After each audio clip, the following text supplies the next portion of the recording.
Hello there, crafters. Today we have two crafts that go along with a very hopeful passage of Scripture. We're looking at the Old Testament for this one, Isaiah chapter 65, which talks a lot about these really beautiful images of having no more sorrows, no more pain, of having new life. And it's a promise that God made to his people of Israel to prepare to return to Jerusalem from exile. But it's also a promise that he would send his son, Jesus. And it's a promise that we can take hope in and look forward to because we know that Jesus did come. And that because of that, we have hope of new life someday. So we're going to make two puppet variations. Now, the first one deals very specifically with one of the verses in this passage. The other one is sort of a generic fun puppet craft as well. So let's get to work. The first one we're going to make has to do with the part of Isaiah 65 that says, the wolf and the lamb will lie down together. Well, that sounds kind of odd. Why would a wolf and a lamb lie down together? I mean, normally we think of them as enemies, but that's the point, see? Because new things will be happening, joyous things, reversals of former sorrows will be taking place. So we're going to make a reversible puppet. And on one side, we're going to put a wolf, and on the other side, we're going to put a lamb. So we're going to start with our wolfy side because it's a little bit easier. You'll see why momentarily. So we're going to start off with, I'm going to color my wolf, and I'm going to give myself a little caption here. So I'm going to say the wolf ... I'll put this kind of on both sides so you know what I'm referencing. And I'm going to give my wolf, you can either draw this all on, color it all on. I'm going to give him sort of a black snout. This is going to be, there's black wolves out there, right? There's black foxes, there can be black wolves. Just so I can show that this guy, under normal circumstances, would be not a friend. So here's my little wolf. That's his wolfy snout. And I'm going to give him kind of a snarl here.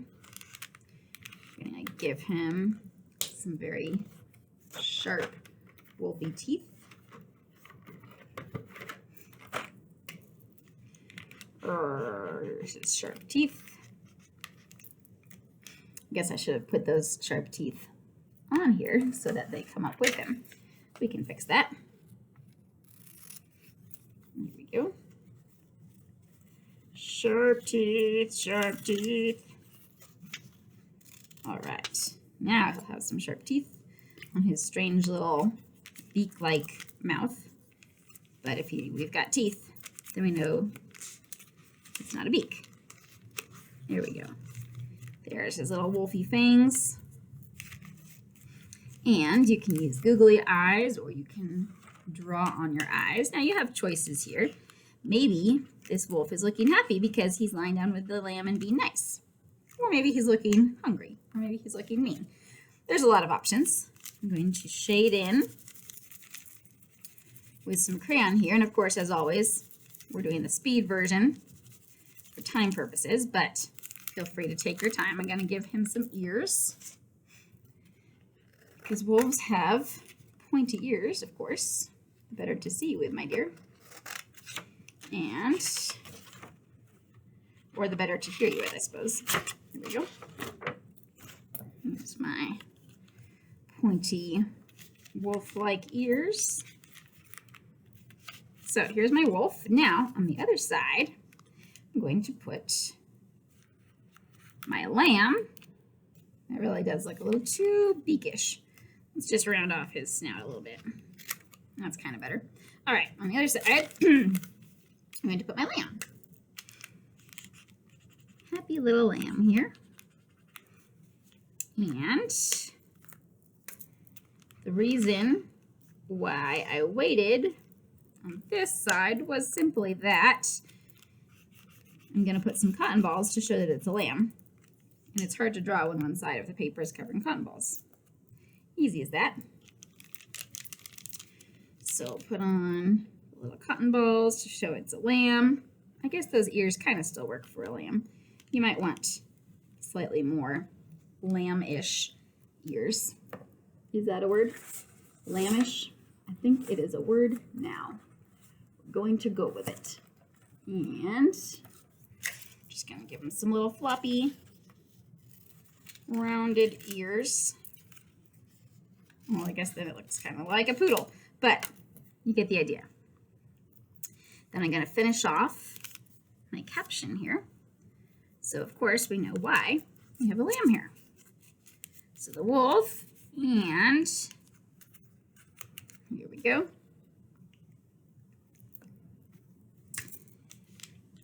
Did I write and? No, I did not. The wolf and the lamb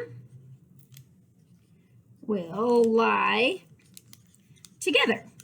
Lie, not lay, because lay is to set or put, and lie is to rest or recline, but that's only if you want proper grammar. And I'm going to put my reference again, Isaiah 65, and an extra little caption, New Hope. So, here we have our puppet friend, mean, angry wolf on one side. Well, he doesn't look that angry, but you could make him look angrier with his fangs.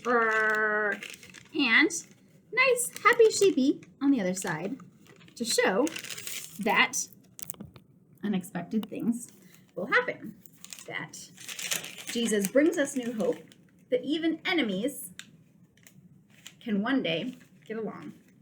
All right, craft number 2 is another reversible puppet. This time, we're doing the old paper plate on a stick.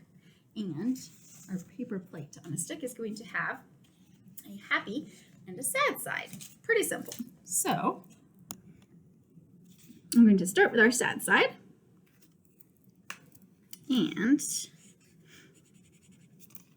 as you do this, you can discuss with kids what kinds of things make you feel sad. What makes you upset, or what makes you feel afraid, or alone, or gloomy.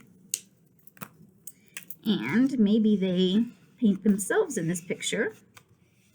Maybe they give themselves some hair, or you can use yarn or have extra decorations here. For instance, I was reading a book just this morning, and it had this scene with a girl and her brother, and that gets me every time. And it made me sad because it made me think of my brother. And in the scene, the girl and her brother were sad. And anyways, that's just my story. But we have our decorations here, and I'm going to give myself a caption. Of course, as always, please feel free to add extra embellishments, stickers, maybe cut some pictures out of sad things or of happy things on the other side. But we'll say,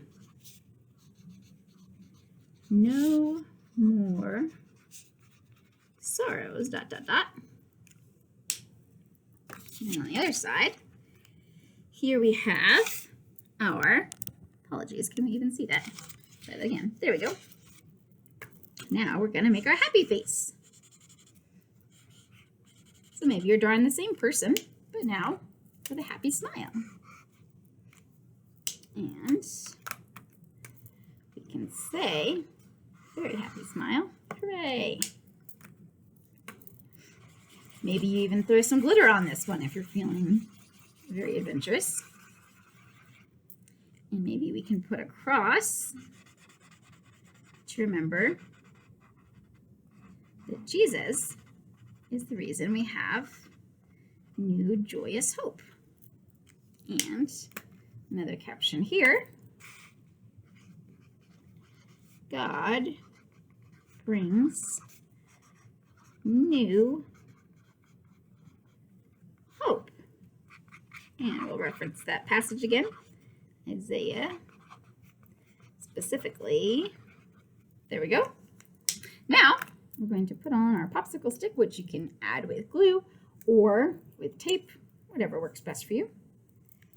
And maybe, let's see, there we go.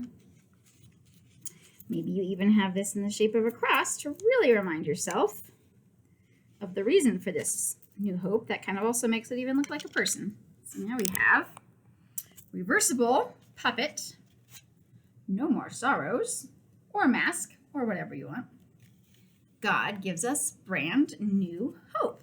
So we can trust in his promises always, knowing that because of Jesus, we are a new creation and he has given us hope. So a couple of crafts to accentuate this wonderful passage from the Old Testament that foreshadows the New Testament and reflects on our joys as Christians. Hopefully, get some jumping off ideas for you if you're working on this passage with your students. And if you're using another passage, well, perhaps you can follow along with those puppets anyways. So take it, make it your own. Hopefully it is a blessing to you and your ministry, wherever and with whomever that might be. Now, go make some crafts, make some disciples. Have a great week and come back again. See you next time.